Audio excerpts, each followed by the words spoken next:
Amigos de YouTube, muy buenos días.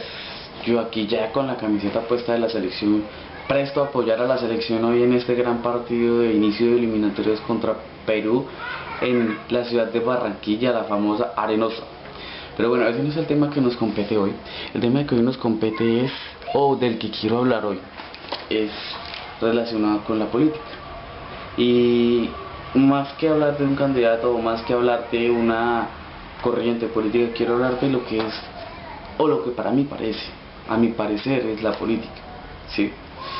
¿Por qué? Porque me parece que es importante que abordemos ese tema ahora en aras de inicios de estas campañas, o bueno, ya casi prácticamente terminándolas, pero sí en aras y en el marco ya de lo que es prácticamente en 15 días las elecciones para alcaldías, gobernaciones, asambleas y consejos. ¿Por qué quiero que abordemos ese tema? Porque no quiero, principalmente lo que yo quiero es que cada uno de ustedes tenga su punto de vista sobre lo que es la política y cómo debería ser, cómo se debería abordar desde mi punto de vista. Aquellos que estén de acuerdo me van a dar la razón, los que no pues van a seguir sus corrientes cada uno y van a seguir queriendo hacer la política como ya ha sido, y eso está bien porque cada cual elige su manera de seguir sus propias convicciones. Por ahora yo quiero que tengamos en cuenta que la política a lo largo de la historia nos ha traído muchos desfalcos y muchas mentiras a lo largo de nuestra patria, que se liberó en 1819 en la batalla del Pantano Vargas. De ahí para acá hemos visto cómo diferentes presidentes han pasado por la Casa de Nariño, y fue en la época de los 70, de los 60 cuando se enfrentó a lo que se llamó hasta hace poco, hasta el gobierno de Gaviria, lo que se llamó el Frente Nacional. ¿Qué era esto? Era la maroma que hicieron los partidos políticos tradicionales, como lo fue el conservador y el liberal, para que cada 4 años uno de ellos, liberal 4 años, conservador 4 años, tomaran el poder por sus manos, y haciendo que la gente votara en vano, porque ya se sabía, ellos ya sabían quiénes iban a votar. Después llegaron los gobiernos de Pastrana, Uribe y ahora de Santos, que malo que bueno han hecho que la gente despierte un poco sobre la realidad de las cosas, en especial cuando se trata de violencia y cuando se trata de grupos armados ilegales. Entonces, en ese orden de ideas, yo quiero que ustedes tengan en cuenta las siguientes cosas, a mi parecer, cómo debería ser la política. Primero que todo, alguien que se lance a la política tiene que ser un servidor público, alguien que esté dispuesto a servir a la gente, que no busque sus intereses propios, sino que busque el bien común de las personas. Quiero que tengan en cuenta que una persona que se lanza a la política y gasta millones de pesos en esa política, simplemente lo que desea es llegar al poder para tomarlo y sacar beneficio propio de ello. Una persona que invierte tantos millones antes de su campaña sabe muy bien que no va a recuperar todo eso que se invirtió en la campaña en su lapso de tiempo. Es decir, si uno invierte miles de millones de pesos en una campaña, cuando salga elegido no va a recuperar esos millones con el sueldo que se va a ganar de concejal, de alcalde, gobernador. No, ellos lo recuperan y lo triplican con base en los contratos que ellos hacen para mejoramientos, para parques, para todas las obras que vemos en los municipios que muchas veces quedan inconclusas.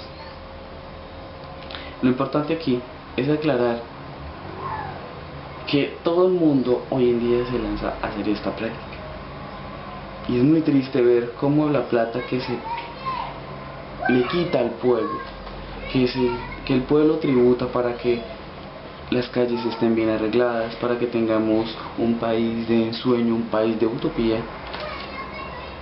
se van a las arcas personales de los personajes a los que nosotros mismos elegimos. Entonces, Yo pienso que la política debe ser incluyente, una política en donde el que está arriba simplemente sea un servidor de los que están abajo, un representante que vele por los derechos de todos y no solamente de los que lo eligieron. Eso es lo más importante. Yo quiero poner unos ejemplos muy claros de gente y de personalidades que han estado en la política pero que han sido entregados a su pueblo. Y puede que hayan tenido errores, pero todos somos seres humanos. Pero son una muestra eficiente de lo que es hacer una política incluyente y para el pueblo. El caso más concreto lo ha sido el famoso Nelson Mandela, el premio Nobel de Sudáfrica. Este hombre luchó contra el poder que había en ese momento, que era el imperio británico tomando el poder desde hace muchos años de su tierra surafricana. Luchó contra la apartheid, que era algo así como unos nazis disfrazados porque odiaban a los negros y los negros no tenían derecho a nada. Él luchó durante muchos años para liberar a su pueblo y duró muchos años en la cárcel, injustamente, claro. Cuando logró salir, obviamente siguió luchando por el pueblo. Después de muchos años logró llegar al poder y se volvió presidente. Hasta ahí no hay nada raro. Lo impresionante que hizo este hombre y lo que todos debemos hacer es, y deberíamos seguir, es que nombró como vicepresidente al hombre que siempre había estado en el poder y que torturó y martirizó a muchas personas, inclusive a él. ¿Por qué lo hizo? Porque sabía que no solamente el pueblo eran las personas a las que él representaba, sino también a las otras que siempre han estado en el poder, porque quiso igualarlos a todos al mismo nivel. ¿Entienden lo que digo?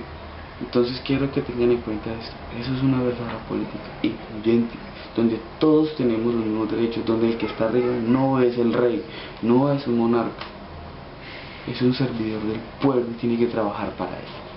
Eso es, a mi parecer, lo que es la política y cómo debería ser. Las obras tienen que verse reflejadas de una forma que no solamente uno sienta que es una tacañería, sí, tenemos que decirlo así, porque muchas veces los materiales que se manejan para las obras son algo totalmente paupérrimo, completamente improcedente, completamente burdo. Vemos que hacen un puente, pero el puente es un puente que no cumple con las expectativas de un país que tiene tanta riqueza, ¿sí? Entonces vemos una carretera que se está haciendo y realmente es algo que debería ser diferente, unas autopistas para un país como Colombia, que tiene recursos ilimitados prácticamente. Esto es lo que deberíamos exigir de la política. Y esto es lo que deberíamos tener en cuenta a la hora de decidir votar. Recuerden lo que les dije, los grandes presupuestos para las campañas. Quiero como último tema de hoy, o como último punto de vista de hoy, hablar un poco de los modelos políticos que se han venido manejando a nivel de la historia, no solamente en Colombia sino en el mundo. Y quiero hablar un poquito de ellos porque me parece que es importante, ya que es digamos, un talón de Aquiles en la política. Primero quiero hablar del socialismo, de lo que se está imponiendo ahora en Sudamérica, con Venezuela a la cabeza y Cuba. Yo quiero tener en cuenta lo primero, y es que el socialismo como concepto es 1000 veces mucho mejor que el capitalismo. ¿Pero por qué? Porque el socialismo siempre nos está hablando de igualdad, pero ojo, es igualdad, es nivelar los de arriba con los de abajo, el poder con el pueblo, los ricos con los pobres. No es simplemente que una persona se suba al poder y cree una anarquía absolutista en donde solamente el del poder y los amigos desde el poder son los que gozan de todos los derechos, como es lo que pasa en el comunismo socialismo moderno y en el comunismo socialismo que se ha venido presentando a lo largo de toda la historia en el mundo. Pasa en Cuba, está pasando ahora en Venezuela, ha pasado en Rusia, ha pasado en todo el bloque socialista de la antigua URSS o la Unión de Repúblicas Socialistas Soviéticas, y pasa por ejemplo en el país más socialista que había en el mundo, que es Corea del Norte. Eso es lo que quiero que comprendan, que el socialismo debe ser incluyente, lo que ya he dicho. Todos tienen una misión, todos tienen una obra, y no porque él es el panadero y él es el presidente, este vale menos que el presidente, no. Él tiene su labor y es alimentar al pueblo, es algo muy importante. El agricultor tiene su misión como agricultor y él tiene su misión porque él es el que sabe cómo organizar a los demás. No es el que manda, es el que organiza. Esa es la diferencia. Entonces, eso es lo que me parece a mí que debería ser el socialismo. Todo el mundo por igual, en el mismo nivel, desde el presidente hasta el agricultor, todos en la misma escala, sin que uno importe más que el otro, sin que el uno tenga más importancia que el otro. Todos tienen la misma importancia, que cumplen un diferente papeles, ¿cierto? Pasemos ahora a hablar del capitalismo. El capitalismo es una situación un poco diferente. Allí es donde es la carnicería pura, en donde sálvese quien pueda, donde el que tenga las capacidades suficientes va a ser millonario, y donde el que no quiera simplemente va a tener que padecer ciertas angustias. Pero la ventaja del capitalismo es que usted tiene una libertad de decidir qué es lo que quiere hacer con su vida. Si usted tiene una capacidad y la sabe aprovechar, va a ser una persona que va a tener mucho éxito y va a figurar. Mientras que si usted no quiere hacer nada en la vida, también lo puede decir, nadie tiene derecho a decirle no. Entonces, el capitalismo es bueno hasta cierto punto.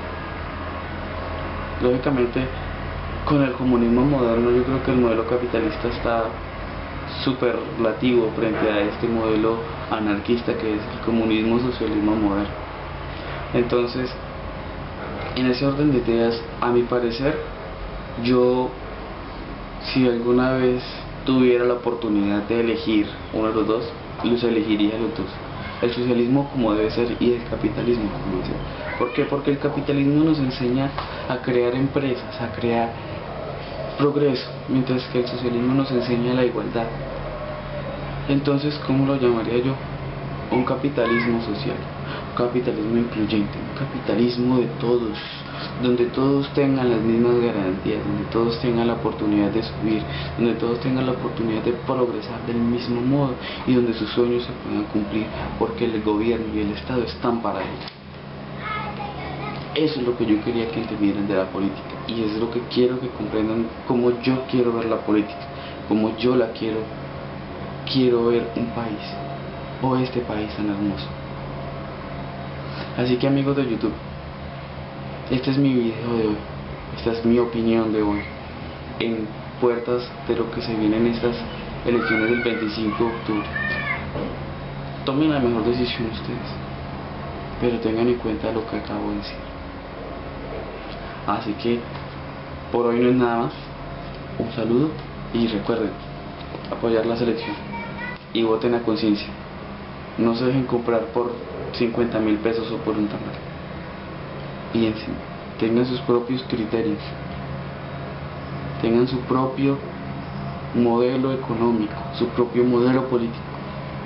Creen y trabajen por el pueblo y por los demás. Y cuando uno trabaja por los demás se encargarán de hacerlo a uno grande. Un saludo, hasta luego.